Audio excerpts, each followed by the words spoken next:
New details just released about the identity of the person found wrapped in plastic discovered in the trunk of a singer's car. We're breaking down the latest and where the investigation stands now, as the singer's rep maintains that he's fully cooperating with the investigation.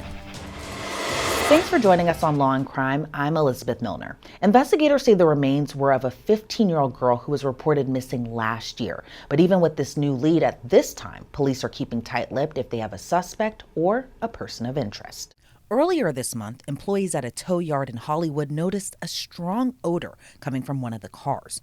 The smell was so strong and foul, they had no choice but to call police. When officers arrived, that's when the startling discovery was made.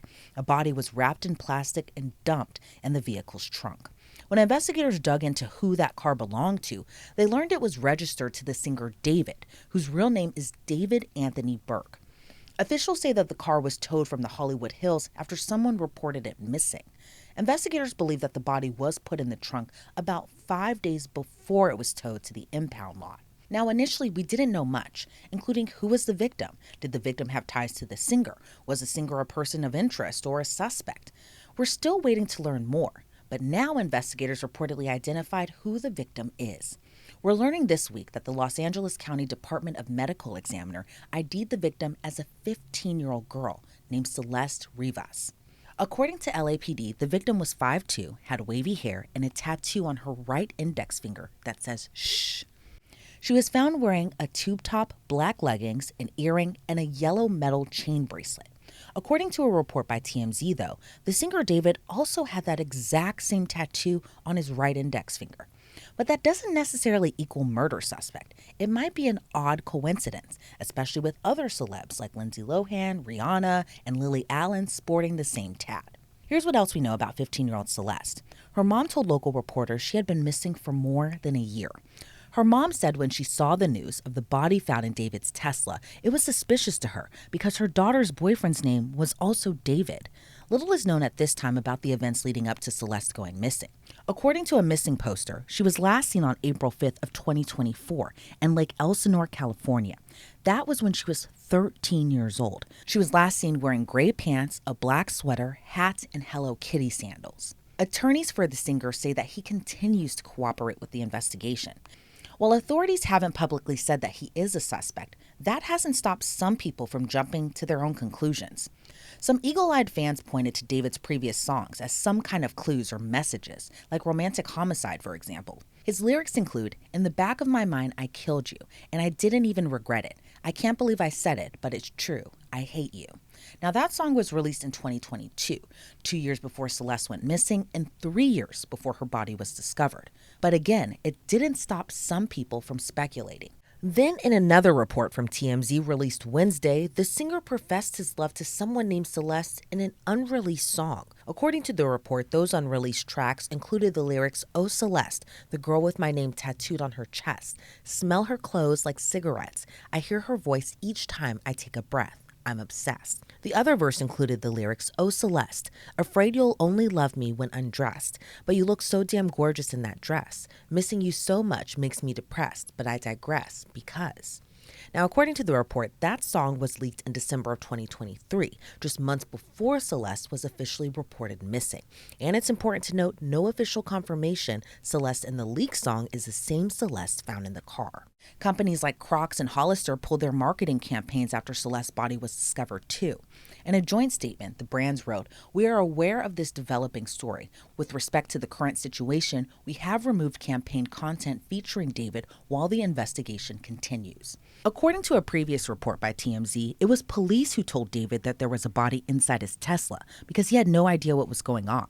But it's still unclear how the car registered to him ended up in a tow lot if it wasn't even reported missing.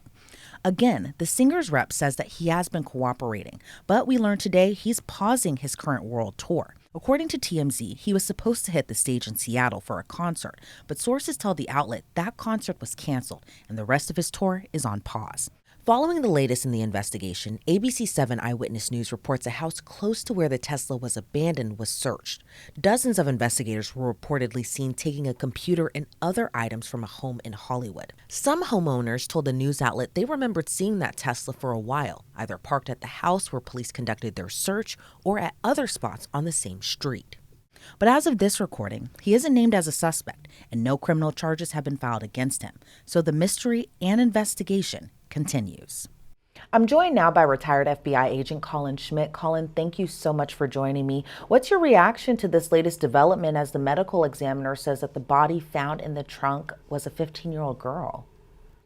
Well, it looks like it's a terrible, terrible tragedy for that 15-year-old girl's family is obviously the victim. And then the fact that she was found in a trunk, it indicates that there's some level of foul play at with this. And it's only going to get more interesting and probably more tragic as the story comes out. And I think probably, the biggest part of this story is that the car that the victim was found in was registered to a very popular singer. And we know that the singer is cooperating with the investigation, and officials haven't named him as a suspect or a person of interest. But in your opinion, with the information that we know now, do you think that he has anything to do with it?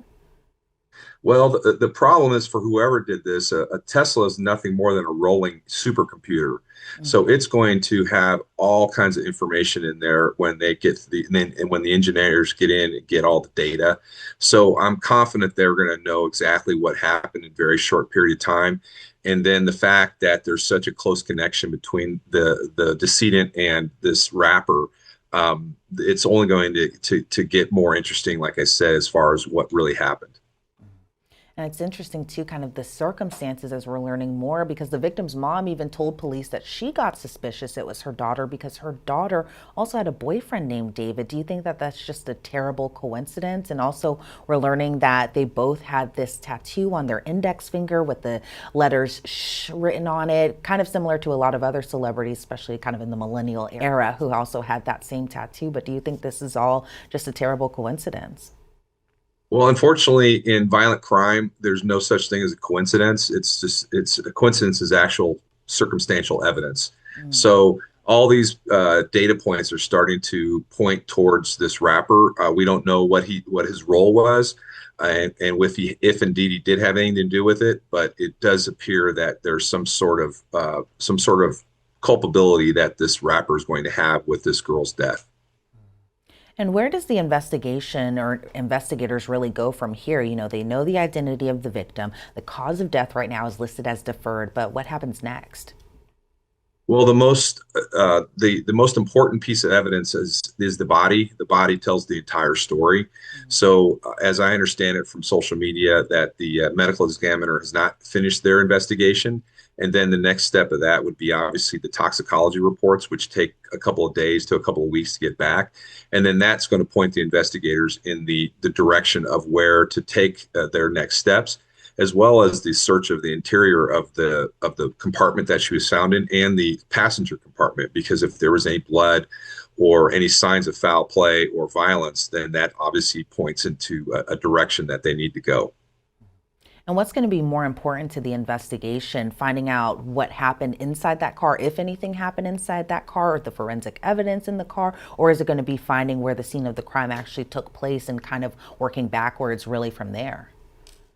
Well, working backwards is from the body, and the body will start is basically points all the directional arrows, so to speak, on where to go, and then from there, obviously, they go and do a forensic analysis of that car, and then, like I said, the most important piece of that car is that onboard computer, which has so much information that even Tesla owners don't know what the extent of the information that car has on it, and I'm fairly confident that the owner of the car wasn't sophisticated enough to know how to wipe or to get rid of that information that's on that car. Does it change anything? We know the Tesla car is kind of like a smart car. And even though I'm not as technologically savvy as you are, Colin, I'm interested in knowing, does it change anything in terms of the investigation because the car was towed over into that impound lot? Does that change anything in terms of the data that might be on that car or anything like that? No, I mean, when the car is on, it's gathering thousands and thousands of data points. Now it was off. Basically, we can presume that it was on up until the time it was towed. So they know where it was when it was towed to that. So the tow part isn't really mean anything other than chain of custody. So from the time that it was sitting there or towed back 24, 48, or even 2 weeks, they're going to be able to know exactly where that car was, whether it was an accident. There's even cameras, interior and exterior, that are taking footage. So they're going to end up likely knowing who was in the car prior to it being disposed of.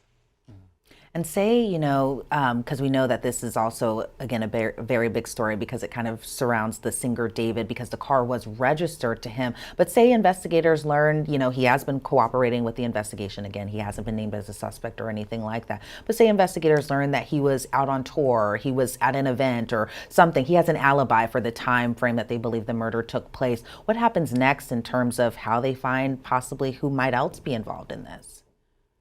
Well, they're also going to find her phone. Mhm. Possibly, they didn't say whether the phone was on her or not. And then the phone obviously is, especially for a 15-year-old, her whole life is in that phone. So they're going to be able to establish her circle of friends and start interviewing all of those people, as well as interviewing all the people around this rapper to see this music artist, was to see if they know anything and they know what exactly happened. I mean, the bottom line is you don't crawl into a car and close the hood. Somebody had to have put her in that car, whether she was alive or dead when it happened. That will be something that the investigators will definitely find out. And I believe it happened in the LAPD territory, and they're Correct. considered the best homicide investigators in the world. So I have absolute certainty that they're going to determine who did this and or what happened. And even that whole other aspect, because again, we're just learning this information pretty much today, is that she was reported missing about a year ago. How important is that time frame of when she was missing and how long of a period that was? How will that kind of play into her death investigation? Well, I think that that's important that the family lost track of her a year ago, but it still comes right back to that car and what was going on in the car prior to the tow truck picking it up, and then being able to establish the timeline. So in any investigation or violent crime investigation, the timeline is the most important. So they're going to have a timeline starting from when the car was found or when it was reported, and they'll go back 24, 48, or even 2 weeks, and they'll be able to identify every place that car was and likely where she was. And that'll be with that, they'll be able to fill in the blanks and then to identify who was involved in her death. Now, she may have not been killed. She may have died of a drug overdose and somebody put her in the car. Mm. Either way, somebody's responsible for her being in that vehicle. Yeah, and I'm sure investigators and even her family are trying to find out what happened to her, if they can gather any type of details to figure out what all had happened.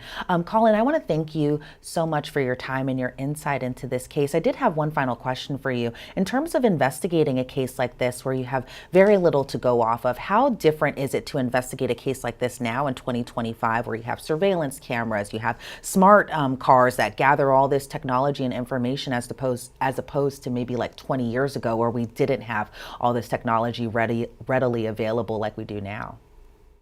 Well, I think it kind of on its face, it appears cognitively that it should be easier, but in fact, it's actually harder because the investigators are just overloaded with data and information.